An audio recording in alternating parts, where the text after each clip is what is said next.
centuries ago, three transformed from their native lands to my faraway world.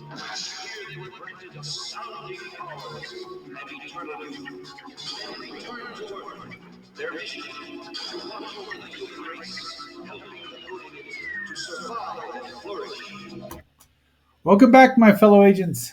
It is I, X7, your agent of animated awesome and the host of Xenorama, the podcast of heroes and monsters. Today we'll be looking at the 10th episode of the Young Space Sentinels. And this one is entitled Loki, so we're going to have some things to say about that. This was written by Dale Kirby, who has no hyperlink on Wikipedia, so I don't know what to tell you about him. It was first broadcast on November 12th, 1977. We're getting toward the end of the year there. And it's a pretty good little episode. So let's watch a little more of the beginning there. And then we'll go on about our way here and get some... In the course of history, their names have become legend. Hercules, empowered with strength of symbol of power and glory.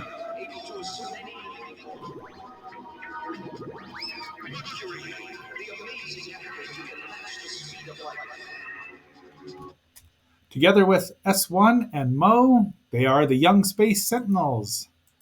So we're going to go skip a little further. We don't really need to get all that. Oh, come on. A long, dull book. Attention, Astria. Observe the view screen.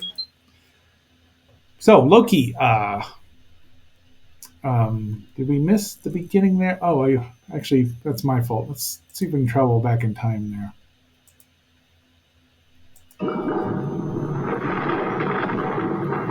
There we go. So, this box, this mysterious cube, is freed from an earthquake, a seaquake, I guess you'd call it. Even the shark doesn't want to go near it, like it would eat the box. It wouldn't even, if it didn't smell, it wouldn't even be attracted to it. Uh-oh, evil eyes. There it is, floating. And now we're back to about where we started here with some nonsense with Mo and Herc and Merc. Merc's writing his there you go. Sorry, Bert. No problem, Mo. Little super speed. What are you doing with all that paper, Merc? I'm writing my life story. That'll be a long, dull book. Attention, Astria. So this is where we came in. And guess who's inside look at the whales. Guess who's inside the black box, or black cube, if you will. Yes, if you think it's Loki, or a being calling himself Loki, you are correct. So our heroes go and bring it up. That's how strong Hercules is, and it's a good thing he can fly, although I don't know if they were given the power to fly.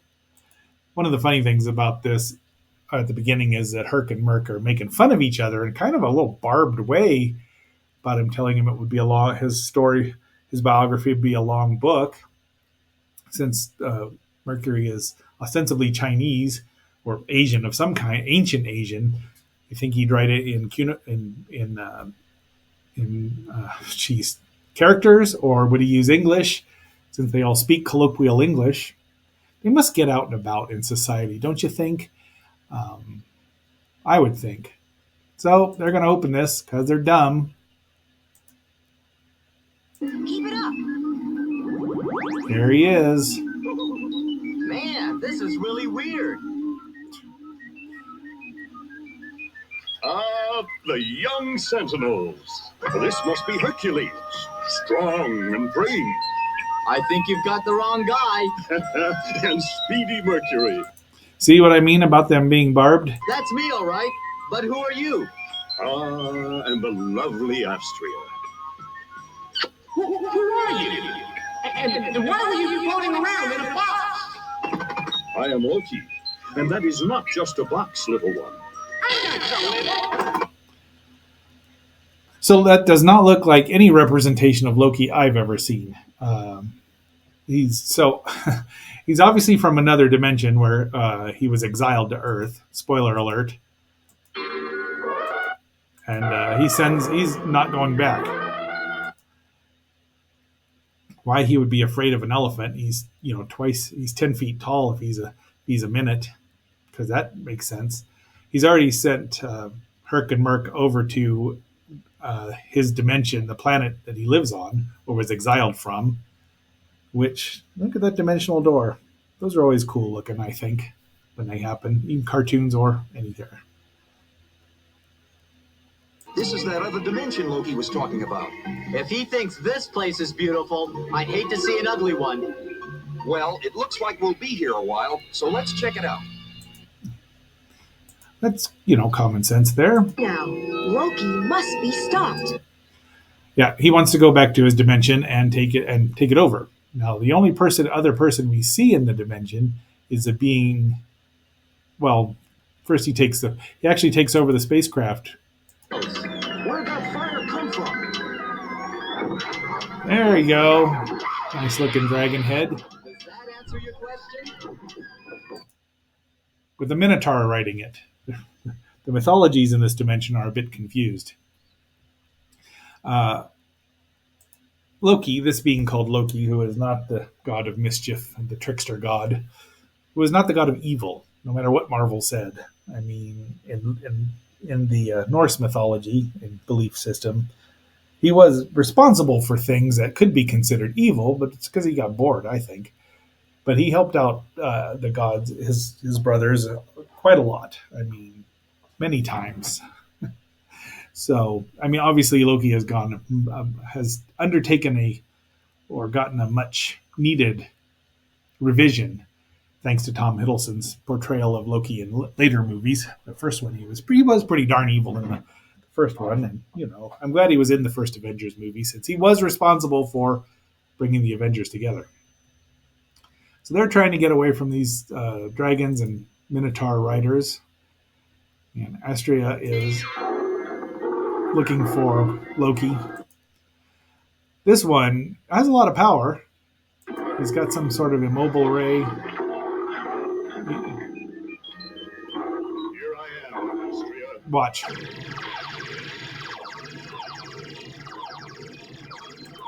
Listen to those sound effects. And so, oops, I wanted to do that, not to bring it up.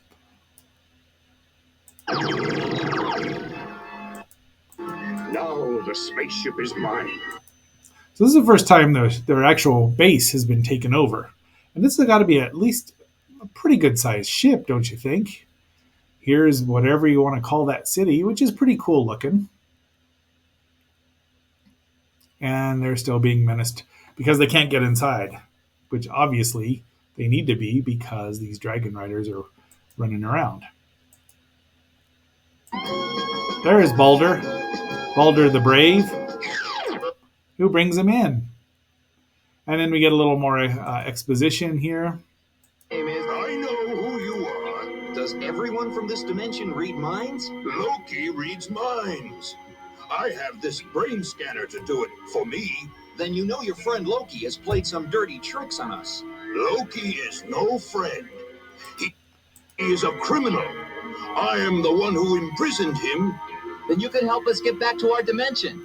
Oh. Nope. Denied. So that's Loki. That's right, Mercury. I am in command of the Sentinel spaceship. And if you do not surrender the city to me in 5 minutes, I shall destroy the energy shield. And then my friends. Astria, can you read me? So Astria is still under Loki's spell there.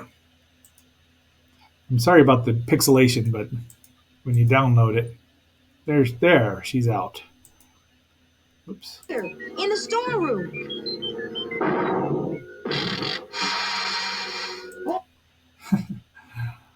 Mo will pretty much do anything for Astria. And this is Astria against old Loki himself, because because the other two are trapped in the other dimension. She's got to figure out a way in there. And they do. Let's see if we can get to that right spot there. Flying. Now to find Mo. Can you locate the S1? Affirmative. So we're wrapping up here pretty quickly. Southeast of our location. Okay, here we go. It's nice to see the ship in action, which we have seen a couple more times. I don't know if they, it takes, I don't know how long it takes. These were probably in production long before the Star Wars actually came out, or was going to, just found out it was going to be a big hit. Oops. What a wuss this guy is.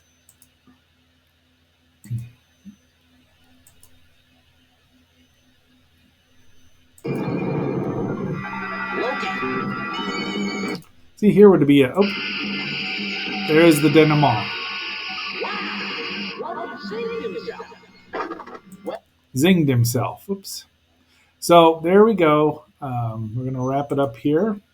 Balder.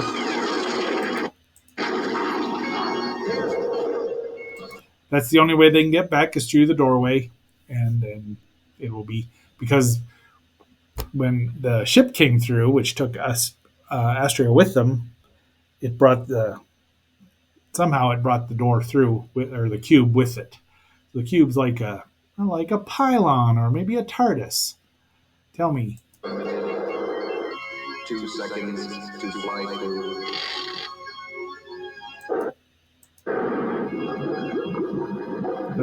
At least Mo isn't a talking animal. I swear, the 70s were just full of them. And I'm including Godzuki in that because I've been watching that show.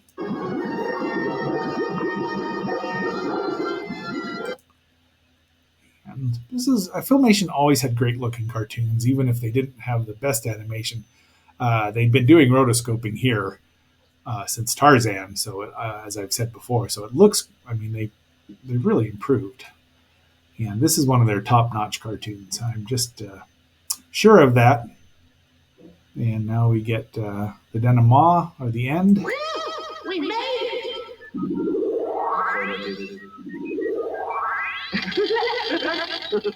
Ooh, I don't know about you guys, but I'm turning in.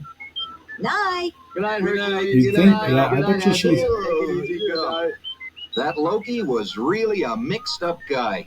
He was right about one thing, though. What's that? That part about my being handsome and humorous. Well, they made him laugh. What a mess! I'd better get busy. Let's just. Maintenance operator. You may wait until morning due to low energy level. Gee, S1. You're all heart. And Negative the joke. maintenance operator. I am all head. Yeah. Yeah, that's hilarious there, Mo. So there you go. That's our rundown of episode 10. It's a good one. Loki being a giant, 10 feet from another dimension.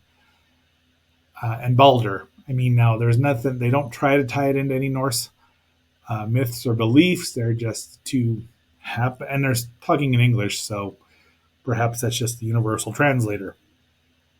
At least Loki has red hair, but I believe he was blonde in Marvel Comics. Actually, I don't remember anymore in those early stories because he rarely appeared without his costume on, the green and yellow one, because it would really show up in the printing. Be that as it may, and I hope if you've listened by now, you've liked, shared, subscribed, and voted in the poll, if there is one, probably won't be, and watched the whole thing, or listened to the whole thing, and enjoyed your big bowl of hummus of perfection.